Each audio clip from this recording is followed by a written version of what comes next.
اس کی خاطر تیسرے دروازے تک آئی تھی۔ کیا وہ اسے وہاں سے آگے بڑھا کر اپنے گھر کے دروازے تک لا سکتا تھا؟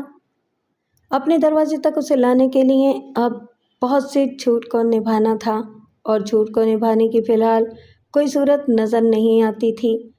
وہ شادی کے بعد بچے پیدا کر سکتا تھا، مگر ماں باپ کیسے پیدا ہو سکتے تھے؟ پھر ایک بھائی اور بہن کی بھی ضرورت تھی۔ وہ بری طرح الجھ کر رہ گیا۔ سائمہ اس کے قریب آ کر دور ہوتی ہوئی نظر آ رہی تھی۔ جب اس کی سمجھ میں کچھ نہیں آیا تو وہ سیدھا تھانے دار کے پاس پہنچ گیا۔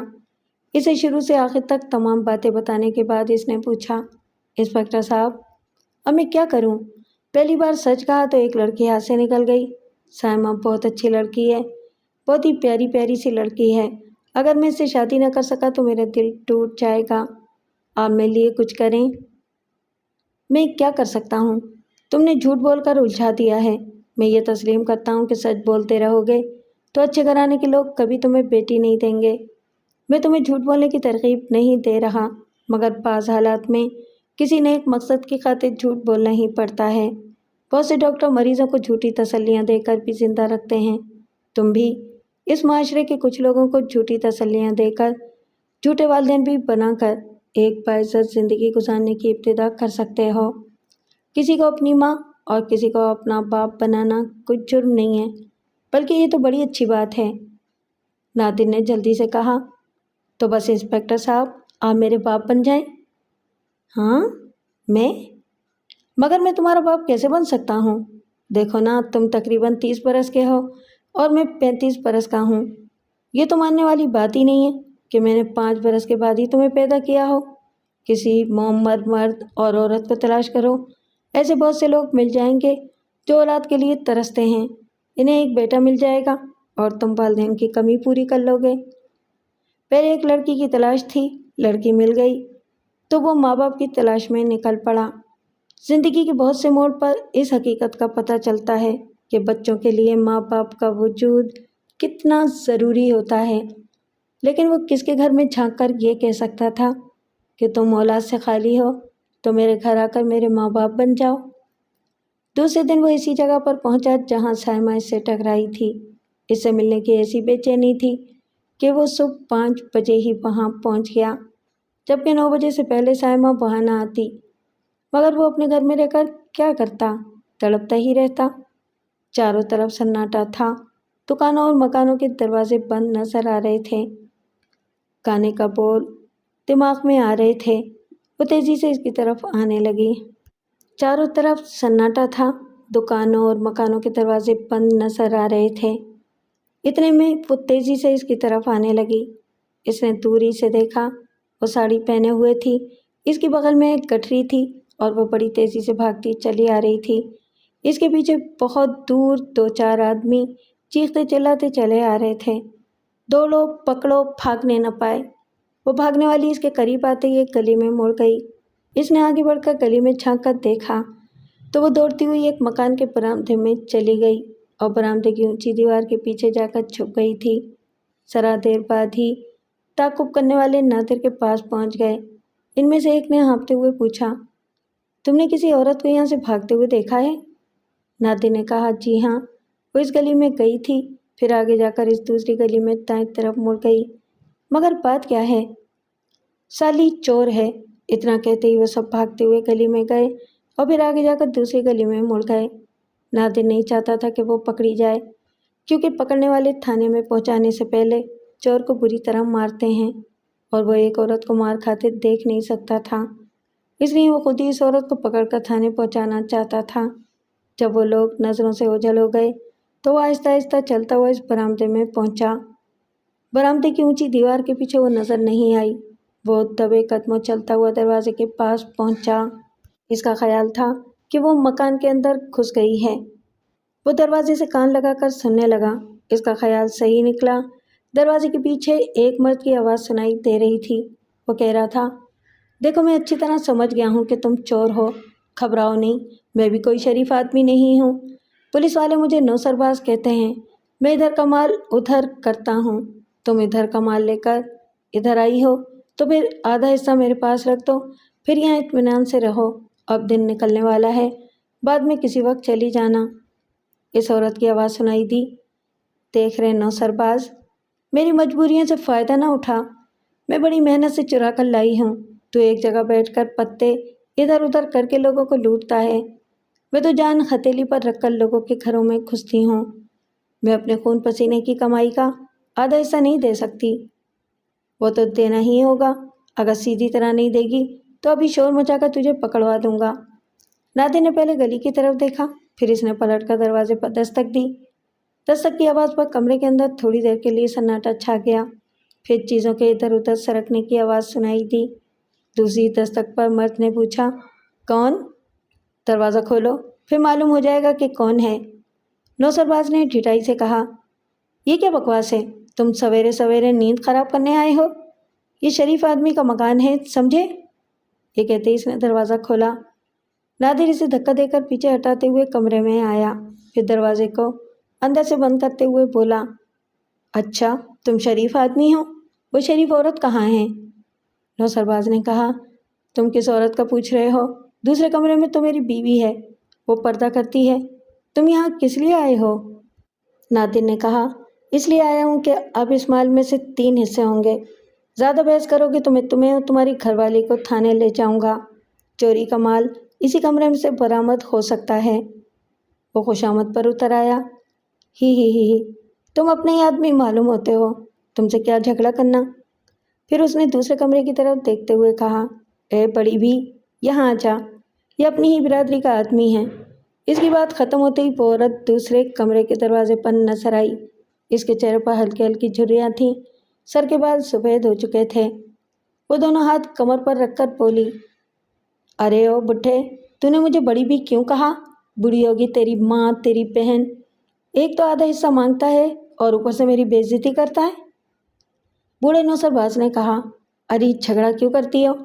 تیری آواز باہر جائے گی تو کوئی چوتھا حصہ دار بھی آ جائے گا۔ یہ کہہ کر اس نے چارپائی کے نیچے سے گٹھری نکال لی، پھر اسے کھولنے لگا۔ کھلنے والی گٹھری میں سونے کے زیورات، ایک چھوٹا سا ٹرانسسٹر، ایک ٹائم پیس اور مسی کاجل اور پاؤڈر نظر آ رہے تھے۔ نوسرباز نے کہا، عورت چوری کرتے وقت بھی اپنی جوانی کو برقرار رکھنے کا سامان ضرور تلاش کرتی ہے۔ چلو اب تم دونوں یہاں اطمینان سے بیٹھ جاؤ، میں ایمانداری سے 3 حصے کرتا ہوں۔ نادر نے ہاتھ اٹھا کر کہا، نہیں، اس گٹھری کو دوبارہ باندھ کر ایک طرف رکھ دو، میں اسے تھانے پہنچا دوں گا۔ وہ دونوں خوفزدہ ہو کر اسے دیکھنے لگے۔ اس نے کہا، ڈرنے کی ضرورت نہیں ہے، اگر میں چاہتا تو وہ تعقب کرنے والے اس عورت کو پکڑ لیتے اور اس کی بری طرح پٹائی کرتے، لیکن مجھے اس کے بڑھاپے پر رحم آ رہا ہے۔ تم دونوں کی زندگی کتنی رہ گئی ہے؟ اب تو تمہیں حلال کی روٹی کھا کر مرنا چاہیے۔ نوسرباز نے کہا، برخوردار، حلال کے پیسوں سے روٹی خریدو تو وہ پیسے حرام میں جاتے ہیں، کیونکہ اس روٹی کے آٹے میں بھوسی ٹکڑوں کا برادہ ملا ہوتا ہے، حلال کے پیسے بھی ضائع جاتے ہیں۔ اس دنیا میں کون ایماندار خالص آدمی ہے؟ بڑے میاں، تقریر تو میں بھی کر سکتا ہوں، لمبی چوڑی بحث کرنے کے بجائے ہمیں ایک اصول پر چلنا چاہیے کہ ہم بے ایمانوں کی اس دنیا میں جس حد تک ایماندار بن کر رہ سکتے ہیں اس حد تک اپنی کوشش جاری رکھیں گے۔ دوسروں پر کیچڑ اچھالنے سے پہلے ہمیں اپنی اصلاح کرنا چاہیے۔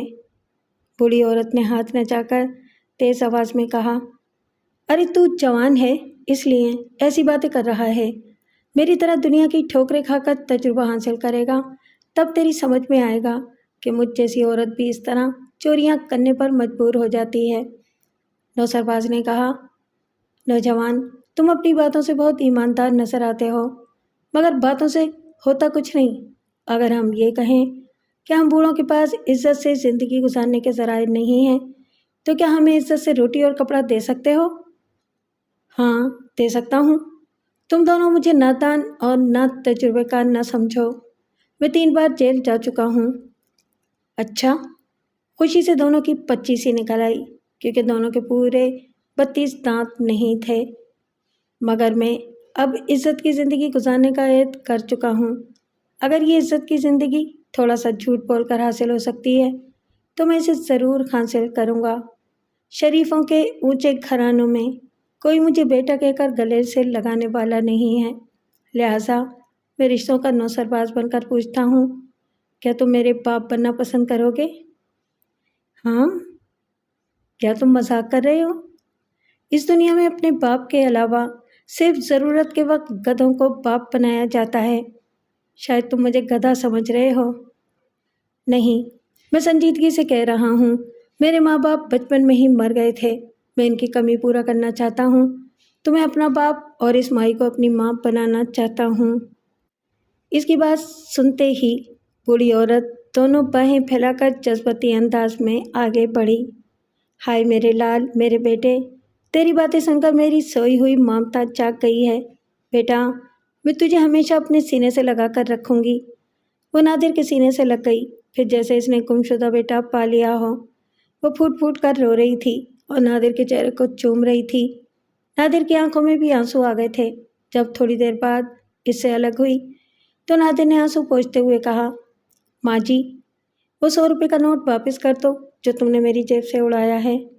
نوسرباز نے حیرانی سے اسے دیکھتے ہوئے کہا، اری، تو تو بڑی پکی نکلی، بیٹا بنا کر بھی جیب کاٹ لی۔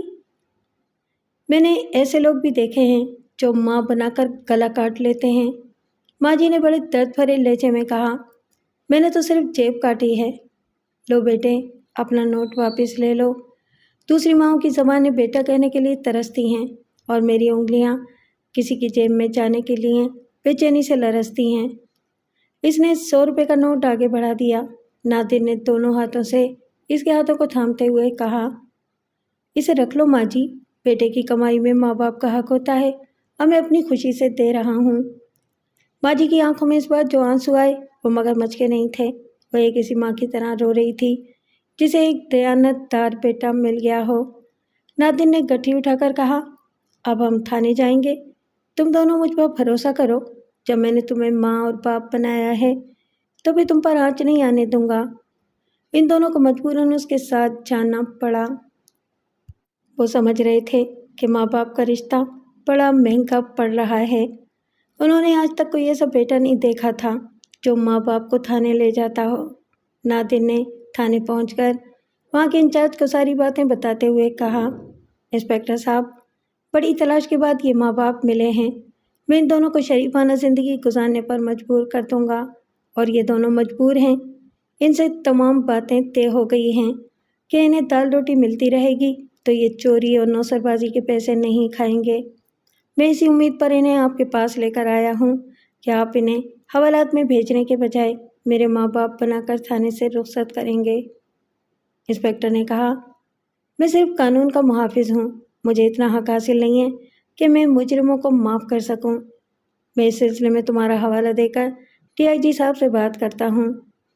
یہ کہہ کر وہ ڈی آئی جی کو فون کرنے لگا۔ رابطہ قائم ہونے کے بعد اس نے نادر کا حوالہ دے کر تو مزید چوروں کی سفارش کی۔ تھوڑی دیر تک وہ باتیں کرتا رہا اور ڈی آئی جی کی باتیں سنتا رہا۔ پھر اس نے ریسیور رکھ کر کہا، نادر، ڈی آئی جی صاحب نے تمہارے حق میں فیصلہ کیا ہے۔ انہوں نے بڑی اچھی بات کہی ہے کہ اگر ایک سزا یافتہ مجرم اپنی پوری ایمانداری سے عزت کی زندگی گزارنے کا عہد کر لے تو وہ اسی طرح قانون کی مدد کرتا ہے جس طرح تم ابھی چوری کا مال برآمد کر کے ہماری مدد کر رہے ہو۔ تم جیسوں کے ساتھ اگر پولیس والے پورے اعتماد سے تعاون کریں تو تم اپنے ساتھ دوسرے بدماشوں کو بھی اپنی طرح زندگی گزارنے پر مجبور کرتے رہو گے۔ معزز اور شریف انسانوں کو ضمانت حاصل کرنے کے بعد کسی ملزم کو رہا کیا جاتا ہے۔ پولیس والوں کے لیے تم بھی ایک معزز انسان ہو۔ ہم تمہاری ضمانت پر ان دونوں کو تمہارے حوالے کر رہے ہیں۔ جب نادر انسپکٹر سے ہاتھ ملا کر رخصت ہونے لگا تو اس کے نئے ماں باپ اسے بڑی حیرانی اور بڑے اعتماد سے دیکھ رہے تھے۔ تھانے سے باہر آ کر اس کے باپ نے کہا، بیٹا، پہلے تو میں تمہارا مذاق یا تمہاری مکاری سمجھ رہا تھا، مگر اب میں تمہاری ایمانداری پر ایمان لے آیا ہوں۔ اب میں مرتے دم تک تمہارا باپ بن کر ہی رہوں گا۔ گھر پہنچ کر ان تینوں نے ایک دوسرے سے اپنا تعارف کرایا۔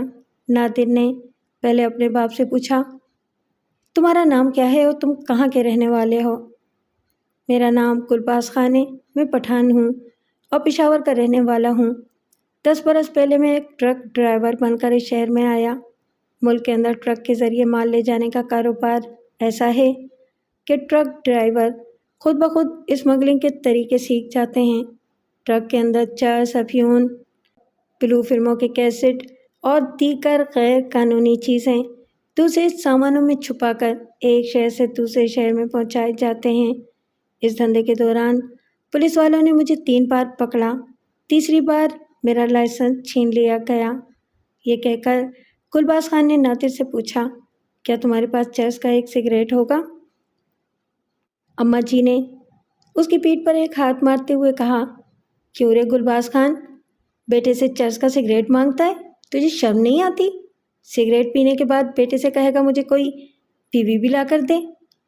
گلباز خان نے داڑھی کھجاتے ہوئے کہا، بیٹا بہت سمجھدار ہے، میرے کہنے سے پہلے ہی تجھے ماں بنا کر لے آیا ہے۔ وہ تن تنا کر کھڑی ہو گئی اور پھر دونوں ہاتھ کمر پر رکھ کر بولی، میں اپنے بیٹے کی ماں تو بن سکتی ہوں، تیری چورو نہیں بن سکتی۔ دیکھو نادر، اپنے باپ کو اچھی طرح سمجھا کہ یہ مجھے اپنی ماں نہ سمجھے، میرا مطلب ہے کہ سچ مچ اپنی گھر والی نہ سمجھے۔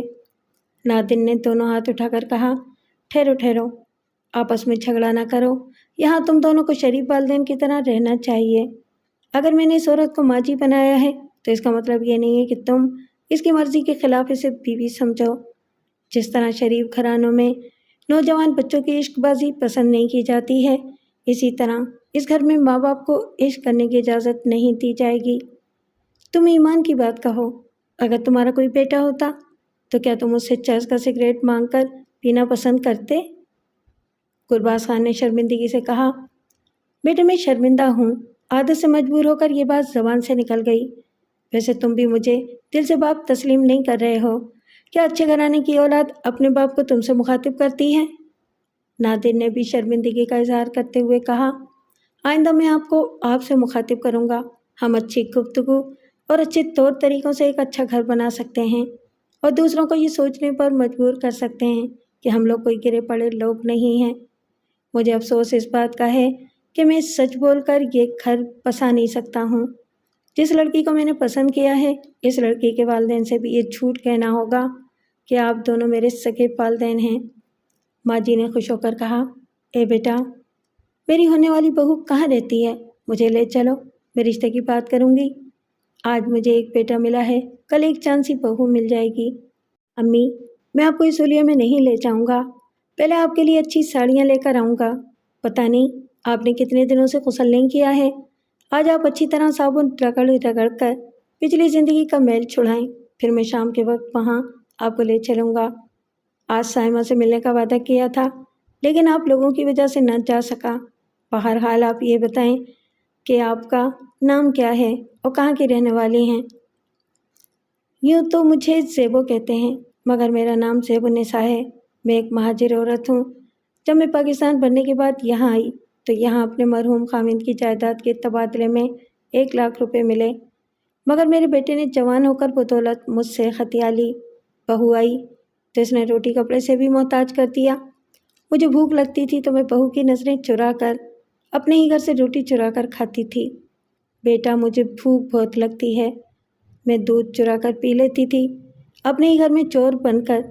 معلوم ہوا کہ انسان کا پیٹ اسے کیسی کیسی بری عادتیں سکھا دیتا ہے۔ ایک بار اپنے پوتے کے حصے کا دودھ چرا کر پی رہی تھی کہ بہو نے پکڑ لیا۔ بیٹا، تمہیں معلوم نہیں، جب انسان بوڑھا ہو جاتا ہے تو وہ بھی بچوں کی طرح اچھی اچھی چیزیں کھانے کے لیے للچاتا ہے۔ اس وقت میری عقل بھی اپنے پوتے کے برابر ہو گئی تھی، مگر بہو نے بہت طوفان اٹھایا، ایسی ایسی چوریوں کے الزامات لگائے کہ میں ہکا بکا سی سوچتی رہ گئی کہ گھر میں ایسی ایسی چوریاں بھی کی جا سکتی ہیں جیسے کہ الزامات لگائے جا رہے ہیں۔ یہ کہتے وقت وہ کہیں دور خلا میں اپنے بیٹے، بہو اور پوتے کو دیکھ رہی تھی۔ اس کی آنکھوں میں پانی تیرنے لگا تھا۔ جب انسان بوڑھا ہو جاتا ہے تو بیکار ہو جاتا ہے اور اپنی اولاد پر بوجھ بن جاتا ہے، تو اس کی آنکھوں سے نکلنے والے آنسو صرف پانی نظر آتے ہیں۔ وہ بھیگے بھیگے لہجے میں بولی، میرے مرحوم شوہر کے اس 1,00,000 روپے میں میرا بھی حصہ تھا، مگر بیٹے کی محبت میں اپنا حصہ بھول گئی تھی۔ اب اسی گھر میں مجھے چور بنایا جا رہا تھا، جبکہ میں اپنا حصہ چرا کر کھا رہی تھی۔ یہ کیسی دنیا ہے بیٹے؟ دوسروں کی روٹی چراؤ تو پیٹ بھر جاتا ہے، اپنے حصے کی روٹی چراؤ تو اپنا ہی بیٹا چور کہہ کر منہ پر تماچا مارتا ہے۔ میرے بیٹے نے پہلی بار میرے منہ پر تماچا مارا۔ وہ اپنے ایک طرف کے گال پر انگلی رکھ کر بتانے لگی، یہ یہاں مارا تھا۔ تمہیں انگلیوں کے نشانات نظر نہیں آئیں گے، مگر بیٹے کی انگلیاں اب بھی یہاں چل رہی ہیں۔ بہت تکلیف ہو رہی ہے میرے بیٹے۔ وہ پھوٹ پھوٹ کر رونے لگی۔ آخری فقرہ اس نے اتنے کرب سے کہا تھا جیسے وہ زبان سے نہیں اپنے بیٹے کی بے رحم انگلیوں سے بول رہی ہو۔ اب اگر میں نے تمہاری جیب سے 100 روپے نکال لیے تھے تو کیا مجھے اتنا بھی حق حاصل نہیں ہے کہ بیٹے کا تماچا کھا کر دوسرے بیٹے کے 100 روپے کی چور بن جاؤں؟ میرے لال نے مجھ سے کہا تھا کہ میں صبح ہونے سے پہلے پہلے اس کا گھر چھوڑ کر چلی جاؤں۔ مجھے تو گھر سے نکلنا ہی تھا، چور تو بنی گئی تھی، لہٰذا زندگی میں پہلی بار میں نے اپنی بہو کے زیورات چوری کیے اور پھر وہاں سے بھاگ کر اس شہر میں چلی آئی۔ وہ پلنگ کے ایک سرے پر بیٹھی اپنے آنسو پونچھ رہی تھی۔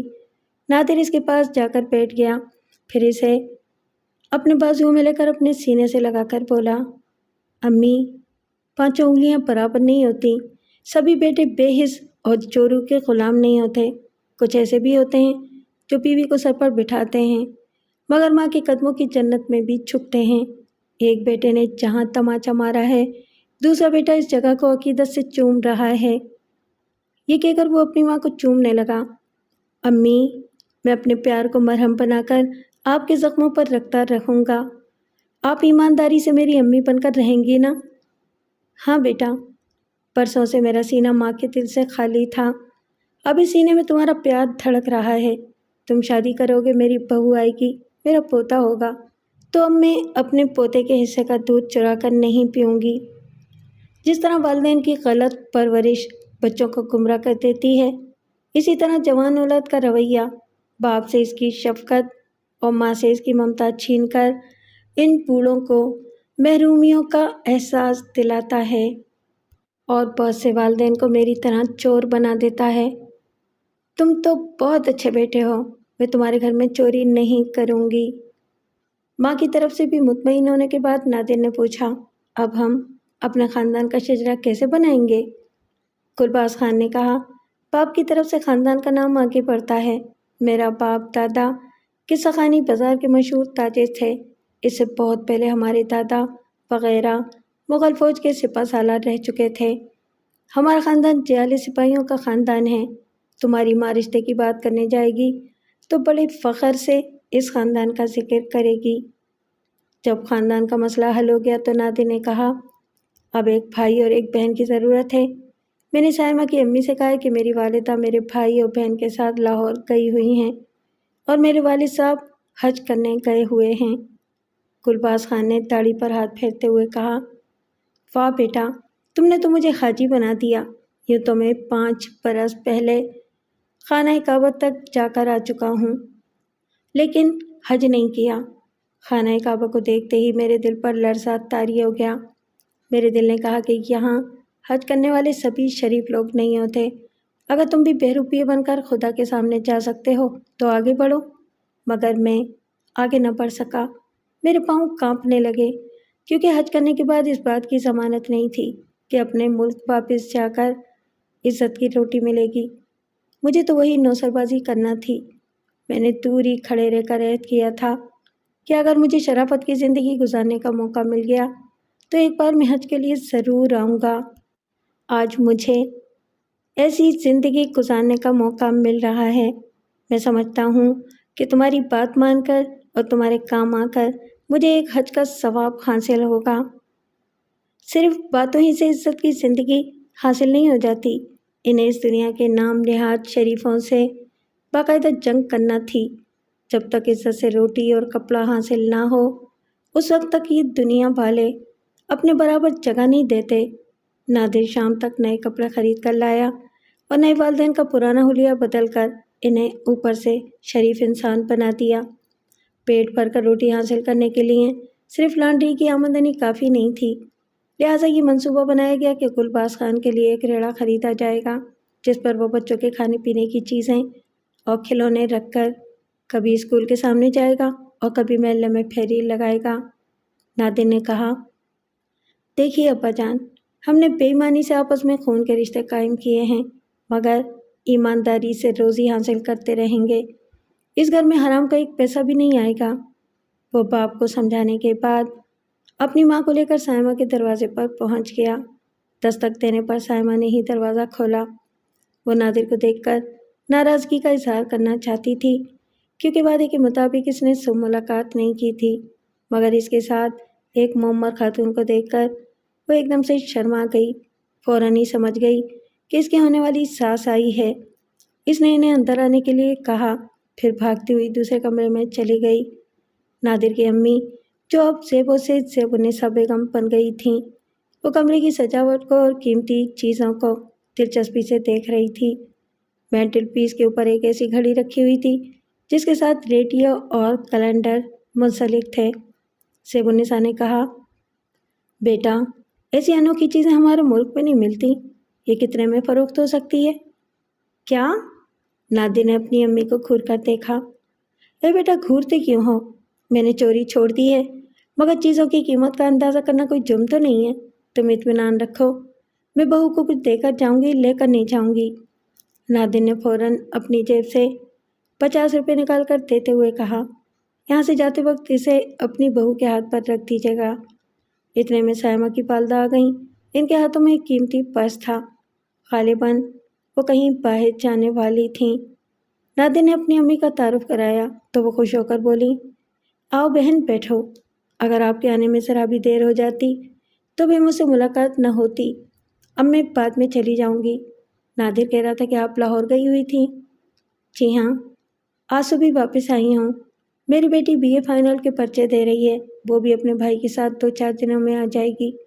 آپ کی سائمہ بھی خاصی تعلیم یافتہ معلوم ہوتی ہے۔ نہیں بہن، میں اسے زیادہ نہ پڑھا سکی۔ جب یہ 10ویں جماعت میں تھی تبھی میں نے اس کی شادی کر دی۔ نادر نے تو آپ کو اس کی شادی کے متعلق سب کچھ بتا دیا ہوگا۔ ہاں، نادر کی زبانی یہ سب کو سن کر بہت افسوس ہوا۔ ایسے نوجوانوں پر خزات بار لعنت، جن کے آگے پیچھے کوئی نہیں ہوتا، جن کے ماں باپ بھی نہیں ہوتے، پتہ نہیں یہ کہاں سے پیدا ہو جاتے ہیں۔ ایسے نوجوانوں پر بھروسہ کرنا ہی نہیں چاہیے، ایک نمبر کے لفنگے ہوتے ہیں۔ نادر نے ذرا کھنکار کر اپنی ماں کو احساس دلایا کہ وہ اپنے بیٹے کو بھی نادانستگی میں لفنگا کہہ رہی ہے۔ پھر اس نے ہولے سے اپنی کونی ماری تاکہ بات بدل جائے۔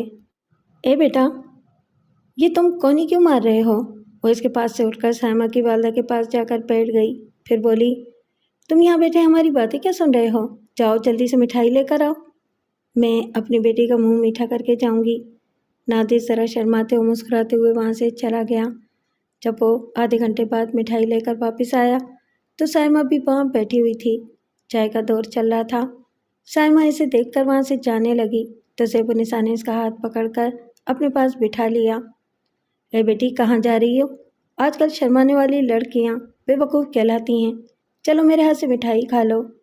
اس نے مٹھائی کا ڈبہ کھول کر ایک لڈو نکالا۔ سائمہ شرما کر منہ چھپانے لگی۔ نادر اپنی شرمانے والی محبوبہ کو بڑے پیار سے دیکھ رہا تھا۔ وہ لڈو کھانے سے انکار کر رہی تھی، مگر اس کے من میں لڈو پھوٹ رہے تھے۔ مگر زیب النساء نے تھوڑا سا کھلا ہی دیا۔ نادر سے نظریں ملیں۔ تمہاری شرم کے اس کے رخسار دمک اٹھے۔ نادر کے ہونٹوں پر میٹھی سی مسکراہٹ تھی اور اس کی خوبصورت آنکھیں محبت اور شہد کے امرت سے لبریز تھیں۔ زیب النساء نے اپنے بلاؤز کے گریبان سے 50-50 کے 2 نوٹ نکال کر سائمہ کی مٹھی میں پکڑا دیے۔ وہ اپنی مٹھی کو بھیجے سرخ چہرے کے ساتھ وہاں سے اٹھ کر بھاگ گئی۔ واپسی پر زیب النساء نے اسے بتایا کہ شادی کی تاریخ پکی ہو گئی ہے۔ سائمہ کی امی کو زیادہ دھوم دھام پسند نہیں ہے، کیونکہ 6 ماہ پہلے سائمہ کے والد کا انتقال ہو چکا ہے، اس لیے وہ سادگی سے نکاح پڑھا کر بیٹی کو رخصت کر دینا چاہتی ہے۔ اگلے ماہ کے پہلے جمعے کو نکاح پڑھا دیا جائے گا۔ مگر امی، اتنی جلدی شادی کیسے ہو سکتی ہے؟ ابھی تو ایک بھائی اور ایک بہن کا انتظام نہیں ہوا ہے۔ ارے تو کسی کو پکڑ لاؤ، یہاں تو سبھی دعویٰ کرتے ہیں مسلمان آپس میں بھائی بھائی ہیں اور بیوی کے سوا ہر لڑکی بہن ہوتی ہے۔ اس دعوے کے پیش نظر قدم قدم پر بھائی اور بہن مل سکتے ہیں۔ یہ تو ٹھیک ہے امی، مگر ہمارے یہاں مستقل طور سے رہنے کے لیے بھائی بہن نہیں ملیں گے۔ شادی ہونے پر عارضی طور پر مل سکتے ہیں۔ ابھی شادی کے لیے 15 دن ہیں،